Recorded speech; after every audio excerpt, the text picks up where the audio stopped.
Hi hello नमस्कार. मी Suvarna zone kitchen मध्ये तुमचं परत एकदा अगदी मनापासून स्वागत. मी आज तुम्हाला खूप छान अशी रेसिपी दाखवणार आहे. त्याआधी सगळ्या सबस्क्रायबरचे धन्यवाद, सगळ्या व्ह्यूअर्सचे मनापासून आभार. मी आज तुम्हाला खूप छान अशी रेसिपी दाखवणार आहे, ती म्हणजे तांबूल. आपल्याकडे महाराष्ट्रात इतकं विड्याचं महत्व आहे की आपण पहिले जे लोक होते ना ते म्हणायचे की या पान सुपारीला आमच्याकडे कधीतरी, किंवा मग आपण जेव्हा ना पान सुपारीचा कार्यक्रम आहे, म्हणजे जेव्हा काही आपल्याकडे पाहुणे येणार तर पहिले आपण चहा आणि त्यांना पान द्यायचो. इतकं पानाचं महत्व आहे. तर ते का महत्व आहे त्याचं कारण आहे, पानामध्ये खूप अशी ताकद आहे. कफ जर आपल्याला होत असेल, पूर्वीचे लोक रोज पानं खायचे, तर तुम्ही जर रोज पान खाल्लं ना तर तब्येतीसाठी सगळ्यात महत्वाचं ते पाचन करतं. म्हणजे आपण जेव्हा रोजचं जेवण झाल्यावर जर पान खाल्लं ना तर तुमचं पचन संस्था चांगली होती. दुसरी गोष्ट, तुम्हाला पानामुळे कॅल्शियम मिळतात. त्यानंतर तिसरी गोष्ट म्हणजे तुमच्या पायावर, हातापायावर वगैरे शरीरावर सूज असेल ना तर ती सूज कमी होते. आणि सूज कशामुळे होते तर कोणाला एखाद्याला डायबिटीस वगैरे असेल, किडनीचे काही प्रॉब्लेम असतील, तेव्हा शरीरावर सूज येते. तर ही सूज कमी करण्यासाठी, डायबिटीस कमी करण्यासाठी पानाचा खूप उपयोग होतो.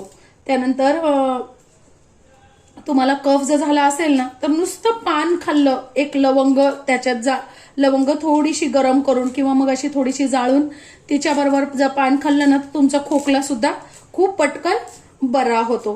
तर हे खाऊचे पानं असतात. पानं कशी घ्यायची ते तुम्ही बघितलेच आहे. असं पान काय करायचे, पान घेतल्यानंतर असं चिरून घ्यायचंय. बघा मी या पद्धतीने असे बारीक पानं चिरून घेतलेले आहेत. ही आपण असं तांबूल करून ठेवलं आणि रोज पान जर तुम्ही खाल्लं ना तर तुम्हाला खूप सगळे, आणि मुख्य म्हणजे सगळ्यात महत्वाचं, पचन व्यवस्थित झालं तर आपले सगळे आजार बरे होतात, आपल्याला चांगलं वाटतं. म्हणून पचनच हे मुख्य, पचनच व्यवस्थित करतं. म्हणून रोज पान खाल्लं पाहिजे आणि हे पान 2 ते 3 महिने आरामशीर टिकतं. तर आज मी तुम्हाला खूप छान अशी तांबूलची रेसिपी दाखवते. त्यासाठी बघा मी इथे 100 पानं घेतलेले आहेत. घेतलेली 100 ग्रॅम बडीशोप. 100 पानासाठी साधारणतः एक पानाला 1 ग्रॅम आपण धरून चालायचं. तर मी इथे 100 ग्रॅम बडीशोप घेतलेली आहे. 100 ग्रॅम मसाला सुपारी घेतलेली. आमच्या तिथे नाशिकला खूप छान मसाला सुपारी मिळते. तर मी 100 ग्रॅम इथे मसाला सुपारी घेतलेली आहे. एक फक्त चमचा छोटा साखर घेतलेली आहे. चुना आपल्याला हरभऱ्याच्या डाळी एवढाच घालायचा आहे. लक्षात घ्या, हरभऱ्याच्या डाळी एवढा, शेंगदाणा एवढ्या सुद्धा नाही, हरभऱ्याच्या डाळी एवढाच चुना घालायचा आहे. 5-6 घेतलेले आहेत वेलदोडे. वेलदोडे असेच घालायचे आहेत, सोलायची काही गरज नाही. त्यानंतर 4 ते 5 घेतलेले आहेत लवंगा. त्यानंतर एक घेतलेला आहे मी कापूर.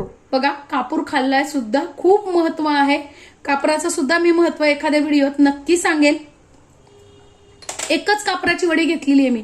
खूप कापूर घालायचा नाहीये, नाहीतर तुम्हाला त्रास होईल. त्यानंतर थोडासा घेतलेला आहे कात किती घालायचा मी तेही दाखवते तुम्हाला. आणि मी इथे छान लागते चेरी घेतलेली आहे, टुटी फ्रुटी घेतलेली आहे. ही पण पौष्टिक असते खाण्यासाठी, हिनी पण पचन चांगलं होतं. त्यामुळे ही कच्च्या पपईपासून बनवलेली असते, त्यामुळे टुटी फ्रुटी पण खाल्लेली शरीरासाठी चांगली असते. 1 वाटी घेतलेला आहे गुलकंद. गुलकंद पण शरीरासाठी खूप चांगलं असतं. गुलकंदाचे पण खूप फायदे आहे. सगळ्याच गोष्टीचे फायदे सांगत बसलेला तर व्हिडिओ खूप मोठी होऊन जाईल, म्हणून मी फक्त तुम्हाला पानाचं महत्व आज सांगितलेलं आहे. बाकी आपण व्हिडिओ सावकाश करू, कशाचे किती फायदे आहेत ते. गुलकंद आपल्याला हीट कमी करण्यासाठी खूप मदत करतो. एवढंच सामान घेतलेलं आहे, यापेक्षा जास्ती काही सामान घ्यायचं नाही आपल्याला. तर काय करायचंय आपल्याला, इथं मिक्सरचं भांडं घेतलेलं आहे. त्यात काय करायचंय, बडीशोप घालून घ्यायची आहे. बघा, बडीशोप स्वच्छ निवडून घ्यायची आहे. त्यानंतर घेतली मी सुपारी घालून घेतलेली आहे. कापूर घेतलेला आहे ना, एकच वडी कापराची, ती घालून घेतलेली आहे. 4-5 वेलदोडे, त्यानंतर 4-5 लवंगा, 1 चमचा साखर. बघा इथे पाव चमचाच फक्त घेतलेला आहे, पाव चमचा पण म्हणता येणार. 2 ते 3 चिमूट घेतलेला आहे फक्त कात एवढाच घालायचा आहे. यापेक्षा जास्ती जर तुम्ही कात घातला ना तर तोंड साललं जातं, म्हणून कात एवढाच घालायचा आहे. आणि हरभऱ्याच्या डाळी एवढाच आपल्याला फक्त चुना घालायचा आहे. बघा, एवढाच चुना मी घालून घेतेय. आता हे सगळं आपल्याला मिक्सरला फिरवून घ्यायचंय. खूप बारीक नाही करायचंय, फक्त 2-3 वेळेस चालू बंद करून फिरवून घ्यायचंय जाडसर असं. बघा तुम्हाला दिसत असेल जाडसर असं मी बारीक करून घेतलेलं आहे. खूप बारीक नाही केलेलं. बडीशोप सुद्धा अर्धीच झालेली आहे. असाच आपल्याला हा मसाला बारीक करून घ्यायचा आहे. काय करायचंय, मी थोडंसं पान पण आहे ना थोडंसं बारीक करून घेणार आहे. तुम्ही असंच घेतलं तरीही चालेल. आणि दाखवते बघा, खूप बारीक अजिबात केलेलं नाहीये.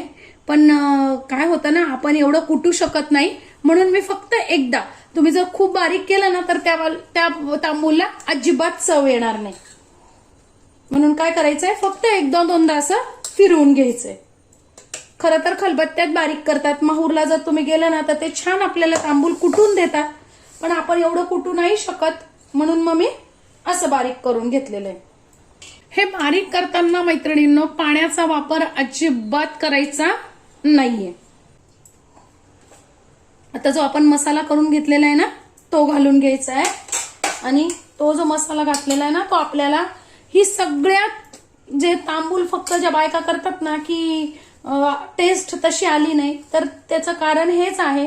ज्यावेळेस आपण मसाला घालतो ना त्यावेळेस काय करायचंय, हा जो मसाला आहे ना हा जसं आपण कुठल्याही पदार्थाला जेव्हा आपण कुठलाही पदार्थ खमंग व्हावा त्यासाठी मी नेहमी टिप देत असते प्रत्येकाला की तुम्ही एखादा पदार्थ ज्यावेळेस करता, मोहन घालता ना कुठल्याही गोष्टीला, बघा आपण जेव्हा ते पदार्थ खमंग होण्यासाठी मोहन घालतो, पण ते मोहन त्या पिठाला आपल्याला चोळावं लागतं आणि मग तो पदार्थ खमंग होतो. तसंच हा मसाला जो आहे ना हा आपल्याला चोळून चोळून घ्यायचा आहे प्रत्येक पानाला. आणि जेव्हा आपण असं चोळतो ना थोडंसं असं प्रेस करून चोळायचंय बघा, दाबून दाबून असं चोळून घ्यायचा आहे तो मसाला. म्हणजे काय होतं ना, जो पाण्यातला पान आपण जेव्हा असं चोळतो ना त्यावेळेस काय होतं, तो पानातला जो रस आहे ना तो त्या मसाल्याला लागतो आणि मसाला त्याच्यात मिक्स होतो. ही सगळ्यात महत्वाची आणि एकदम छान टीप आहे की जेणेकरून तुमचं तांबूल खूप छान तयार होतं. बघा आता एक 3 ते 4 मिनिटं मी मसाला अगदी छान असा दाबून दाबून चोळलेला आहे, म्हणजे छान असं. आणि जेव्हा आपण असं पान करतो ना त्यावेळेस आपलं पान खूप सुंदर लागतं आणि जेली लागतं, म्हणजे असं कोरडं कोरडं नाही होत, दबका बसत नाही घशात. आता काय करायचंय, मी इथे 1 वाटीभर घेतलेलं आहे गुलकंद. गुलकंद तुम्ही कमी अधिक करू शकता चवीनुसार. गुलकंद पण आपल्याला असं हाताने, शक्यतो हातानेच करा, चमच्याने करू नका, कारण चमच्याने केलं ना तर ती पानाला जी चव आहे ना ती येत नाही. बघा मस्त असं गुलकंद पण आपल्याला चोळून घ्यायचंय. तुम्ही जेव्हा नुसतं कालवता ना तेव्हा पानाला अजिबात वास येत नाही, पण जेव्हा तुम्ही असं हाताने चोळून चोळून पान जेव्हा तयार करता ना त्याचा जो सुगंध आहे ना तो घरभर पोचतो. इतकं सुंदर असं आपलं तांबूल. बघा किती ओलं झालं, इतक्या किती कोरडं होतं. आता हेच पान अगदी ओलं झालेलं आहे, कारण आपण ते छान त्याला चोळलेला आहे मसाला, म्हणून त्याच्यातला पानातला रस सगळा बाहेर आलेला आहे. माझ्याकडे ना मी अशा या घरातच गावठी गुलाबाच्या पाकळ्या वाळून ठेवलेल्या आहेत, त्या पण मी थोड्याशा घातल्या आहेत. तुमच्याकडे असतील तर घाला, नाही घातल्या तरी काहीच हरकत नाही. मी आहे म्हणून घातलेल्या आहेत. टाकून घ्यायची आहे चेरी.